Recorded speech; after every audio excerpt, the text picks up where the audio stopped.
عقیدے پر کام کرنے والے حضرات عام طور پر اس جگہ عقیدے کو بیان کرتے ہیں جہاں اس عقیدے کے مخالف رہتے ہیں، یعنی ختم نبوت ہم وہاں بیان کریں گے جہاں قادیانی یا مرزئی ہوں گے، توحید وہاں بیان کریں گے جہاں پر اہل شرک ہوں گے، دفاع صحابہ وہاں کریں گے جہاں رافضی ہوں گے، حیات النبی وہاں بیان کریں گے جہاں مماتیت ہوگی، حجیت حدیث بیان کریں گے جہاں منکر حدیث ہوں گے، اجتہاد کا عنوان بیان کریں گے جہاں پر غیر مقلد ہوں گے۔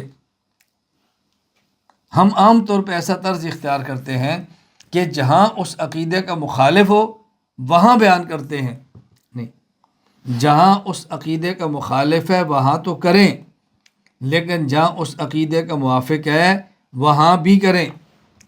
یعنی عقائد پر کام کرنے والے حضرات بنیاد عقیدے کو بنیاد موافقت یا مخالفت کو نہ بنائیں۔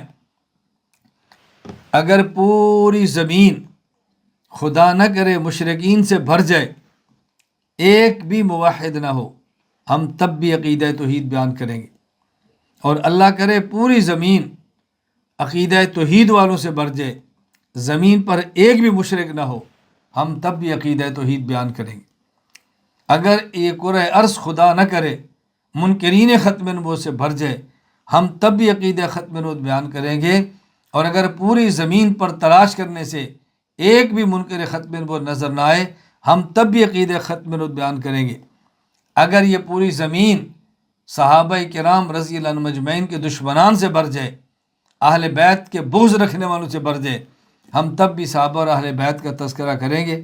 اور اگر پوری دنیا پہ ایک بھی صحابہ اور اہل بیت کا منکر نہ ہو، پوری زمین محبان صحابہ اور غلامان اہل بیت سے بھر جائے رضی اللہ عنہم، ہم تب بھی دفاع صحابہ کریں گے۔ پوری دنیا پہ ایک بھی مقلد نہ ہو، تب بھی تقلید کو بیان کریں گے۔ دنیا میں ایک غیر مقلد نظر نہ آئے، تب بھی تقلید کو بیان کریں گے۔ پوری دنیا منکرین قرآن سے بھر جائے، تب بھی ہم حجیت حدیث بیان کریں گے، اور پوری دنیا اگر قائلین حدیث سے بھر جائے، ہم تب بھی حجیت حدیث کو بیان کریں گے۔ میں گزارش کر رہا ہوں کہ اپنے بیان کی بنیاد عقیدے کی مخالفت اور موافقت کو نہ بنائیں، اپنے عقائد تسلسل کے ساتھ بیان کریں، خواہ کو مخالف ہو خواہ کو مخالف نہ ہو۔ عام طور پہ اگر کسی جگہ پر کوئی غیر مقلد نہ ہو اور ہم تقلید کی بات کریں تو لوگ کہتے ہیں یہاں تو غیر مقلد ہے ہی نہیں، کیا ضرورت تھی؟ یعنی آپ ان کے پیدا ہونے کا انتظار کریں گے، یہاں تو حضرت مہدی کا منکر ہے ہی نہیں، تو منکرین مہدی کے پیدا ہونے کا انتظار کریں گے آپ؟ یہاں تو کوئی قادیانی ہے ہی نہیں، تو ان کے پیدا ہونے کا انتظار کریں گے؟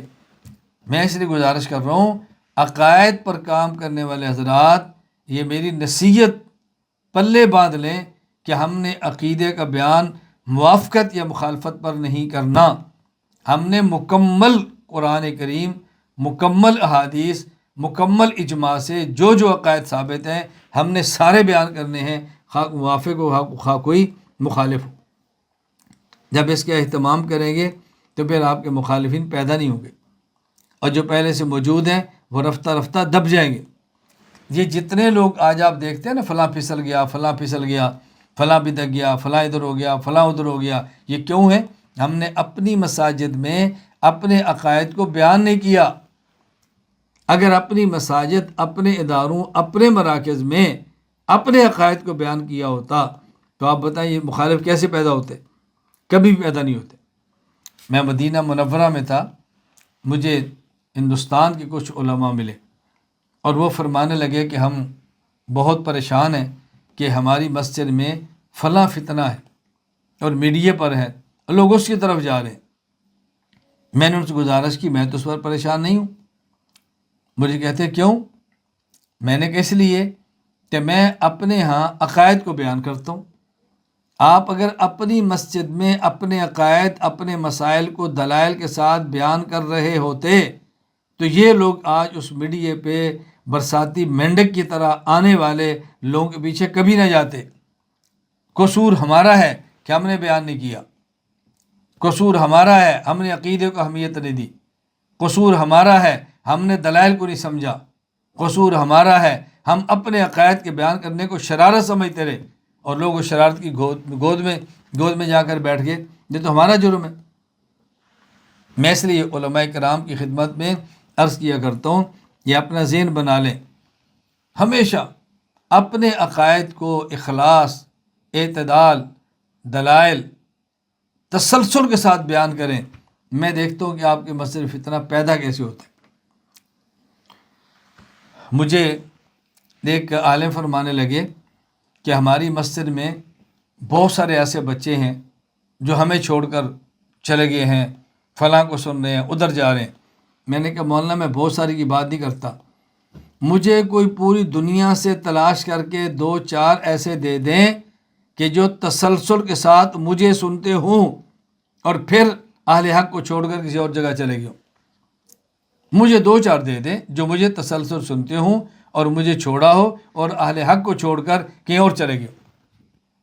جب ہم بیان ہی نہیں کرتے، جب ہم عقائد کو سیکھتے ہی نہیں ہیں، جب ہم عقائد سامنے لاتے ہی نہیں ہیں، تو بتائیں کسی کا قصور کیا ہے؟ ہمارے ہاں کتنے لوگ پریشان ہیں کہ جو بدعتی پیر آ گیا، لوگوں سے پیچھے لگ گئے ہیں۔ میں نے کہا کیوں لگ گئے ہیں؟ اس لیے کہ وہاں صحیح پیر نہیں تھا۔ صحیح پیر ہوتا تو بدعتی پیر کے پیچھے لوگ کیوں جاتے؟ بھائی بدعتی پیر کے پیچھے اس لیے گئے ہیں کہ سنی پیر نہیں تھا۔ آپ خانقاہیں کیوں نہیں بناتے؟ آپ مراکز کیوں نہیں بناتے؟ اپنے حلقے میں اللہ اللہ کیوں نہیں شروع کراتے؟ یہاں اس مجلس میں علماء کرام مرکز موجود ہیں، آپ ان کی کارگزاریاں سن رہے ہیں، میں بہت اچھی طرح ان کو جانتا ہوں۔ ان علاقے میں بدعتی پیر آ رہے تھے، ان حضرات کے خانقاہ بنانے سے، اللہ علیہ شروع کرانے سے بدعتی پیروں کے راستے بند ہو گئے، اب اہل سنت پیدا ہو رہے ہیں۔ تو محنت تو ہم نے کرنی ہے۔ خیر، میں عرض کر رہا ہوں کہ جو ہم نے بیان کرنا ہے، بیان کی بنیاد مخالف یا موافق کو نہ بنائیں، مسلسل اپنے عقائد اپنی مسجد میں، اپنی خانقاہ میں، اپنے مرکز میں، اپنے مدرسے میں، اپنے گھروں میں بیان فرماتے رہیں، مسلسل بیان کریں۔